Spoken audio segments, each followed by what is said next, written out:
Is Meghan missed the Markle just missing the mark, or is she trying to tear down her fellow woman?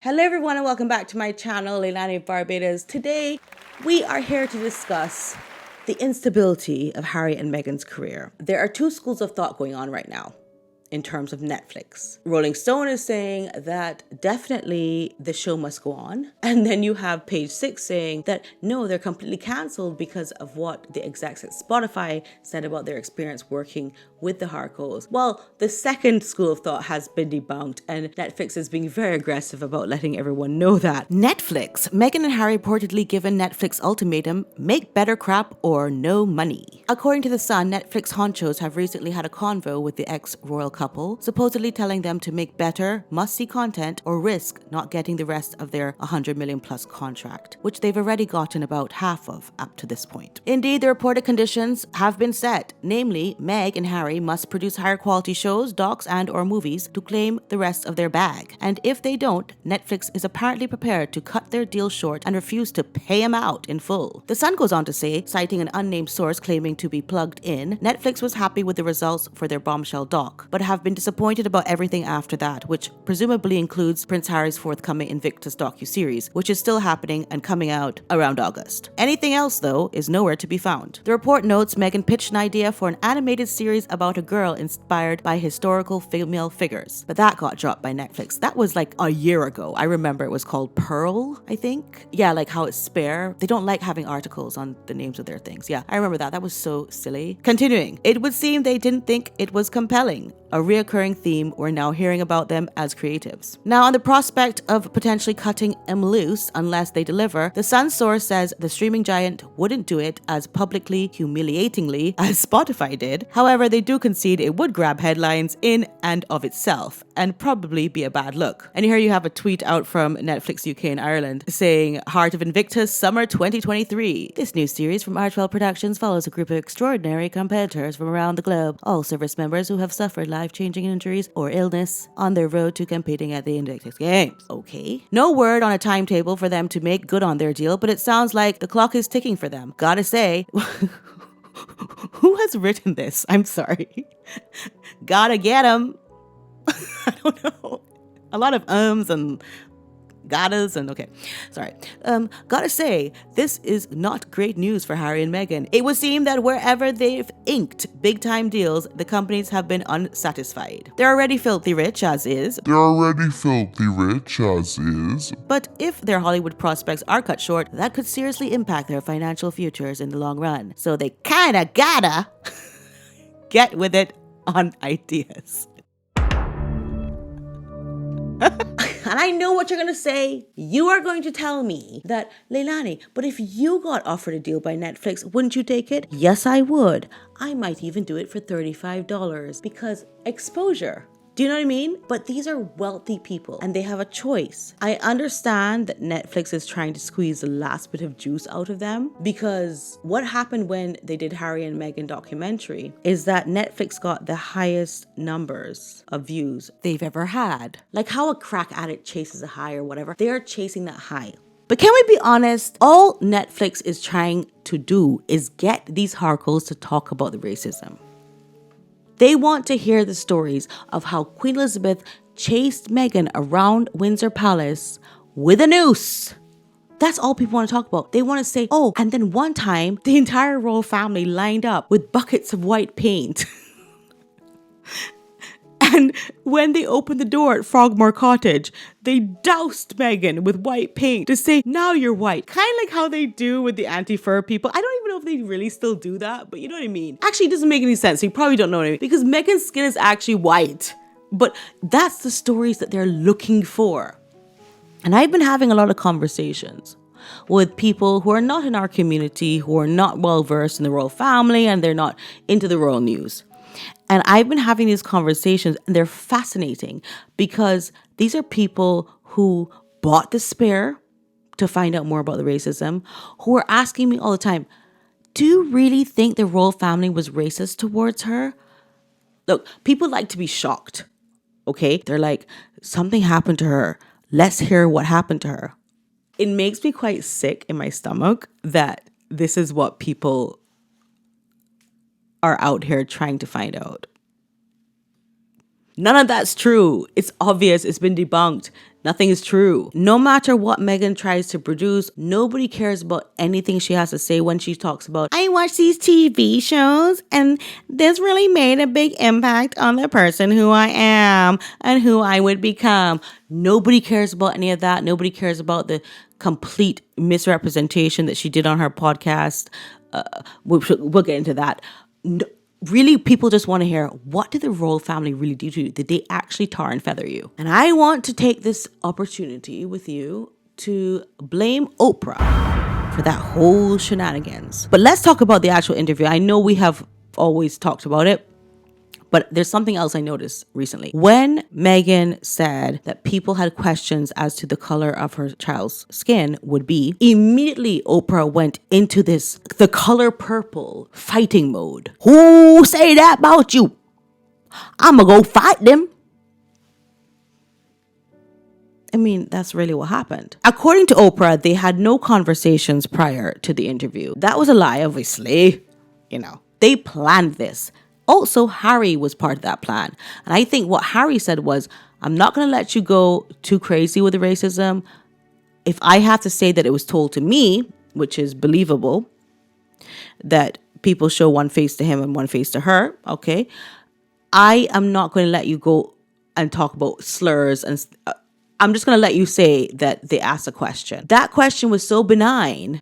Oprah then went the next day and got on the morning show with her lover, her best friend, allegedly, Gayle King, to pick off the culprit, who the culprit might be. Well, it's not the Queen Elizabeth. Well, it's not Prince Philip. Why are you even talking like it's somebody that committed a crime and you're just narrowing down the assailant? Why are we even doing this?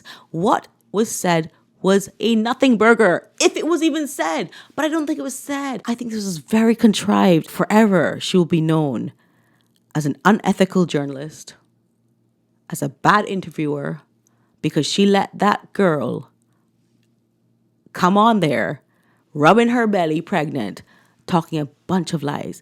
Ain't nobody, I don't know why I'm talking like this. I think I'm in that mode. Anyway, ain't nobody want to see a pregnant woman rubbing her belly and lying. That was so cringe. And Oprah did have the ability to make this racist bomb because Oprah's entire career was built on the fact that she says that she was an unbeautiful black child in poverty. Lest we forget that it is the white women who took her out of that poverty. That was her target audience on her talk show. You get a car. You get a car. You get a car. You get a car. You get a car. You get a car. You get a car. You get a car. I want to say that Oprah is to blame for this. I don't think that Meghan has the mental capacity to even plan something so catastrophic as... God, I just used the word catastrophic. But I'm not talking about the car chase. As impactful and dangerous, I don't think Meghan has the brain capacity to even do this. But Oprah does. And so I blame Oprah. Harry and her couldn't even get the story straight. I'm sorry. It was before Archie was born. It was when you were pregnant. He had his script and he knew how to follow a script. But she herself couldn't even keep herself on script. Girl. And that just tells you how she has undermined racism for people who have actually struggled with it. She's discredited herself as anyone who could talk truth for people, feminism, and whatever the hell it is. It's really, I don't know how Oprah feels about that. I would like to know in the comments, what do you think Oprah feels after she did that? Does she feel like, yes, I nailed it? Or does she feel, well, I can tell you what she did after that. She has completely distanced herself from her neighbors. She can't even capitalize on her name anymore. Her career is done. Oprah's career is over due to that interview. But guess who doesn't give a damn about numbers? Spotify. Enter executive Bill Simmons. He had a lot to say about working with the Harkles. I wish I had been involved in the Meghan and Harry leave Spotify negotiation. Grifters. That's the podcast we should have launched with them. I got to get drunk one night and tell the story of the Zoom I had with Harry to try to help him with a podcast idea. Do it. It's one of my best stories. My last one is Prince Harry. I'm so tired of this guy. What does he bring to the table? He just whines about Why he keeps giving interviews? Who gives a Who cares about your life? You weren't even like the favorite son. The other guy was the king. You're like the Fredo. I can't stand him. So tired. I'm so embarrassed that I have to share Spotify with him. The guy sucks. And I just wanted to reiterate something that I said in my last video regarding the Spotify bad performance by Meghan. It wasn't just about how badly Meghan performed as an interviewer or whether it was typical of podcasts for them to allow staff to conduct interviews and then voice over the questions later. Sounds so interesting. Oh, tell me. So he did her podcast. Yes. And he had said they did this really long interview, and he brought up, he said, were you silent or were you silenced? And he was like really proud of himself for just like putting that in. And then they get to the podcast. It actually comes out, and they cut out his Oprah thing. He was really upset about that. Yeah. But then before they aired his interview on the podcast, Meghan gives, one of her like pre-recorded spiels. Right. Basically saying how she was like kind of nervous to interview Andy because she feels like Housewives and Bravo like hasn't been great for women and like feminism. And he was like, what the like, you never said that to me in the interview. And like, maybe if you did, we would have had a much more complex and dynamic and interesting conversation, and the podcast wouldn't have been fucking boring. Right. But like, to say that as like a precursor to the interview and then not bring it up is like so tacky. And maybe there is a conversation to be had. I hate that. I hate that sentiment that people say Housewives is bad for women. Like, I don't agree with that.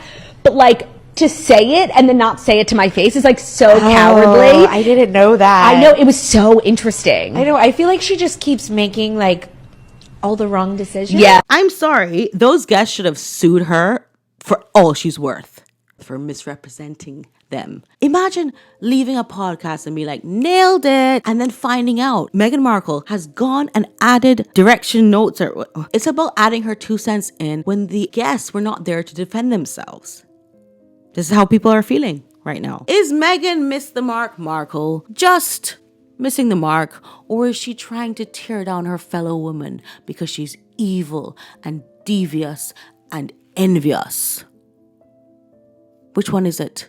Comment down below. I think whatever she is, though, it is our job to call out the fake feminism, the fake racism, the fake everything that she encompasses. Meghan Markle is a habitual liar.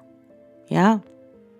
From day one, she had the gall to say that she did not know who Prince Harry was. If Meghan had said Harry lied to her and told her he was someone or something else, that might have been more believable to me. But Meghan claims she didn't even Google Harry. Why would she do that? She's a pure-hearted, organic person. I'm actually also a pure-hearted, organic person.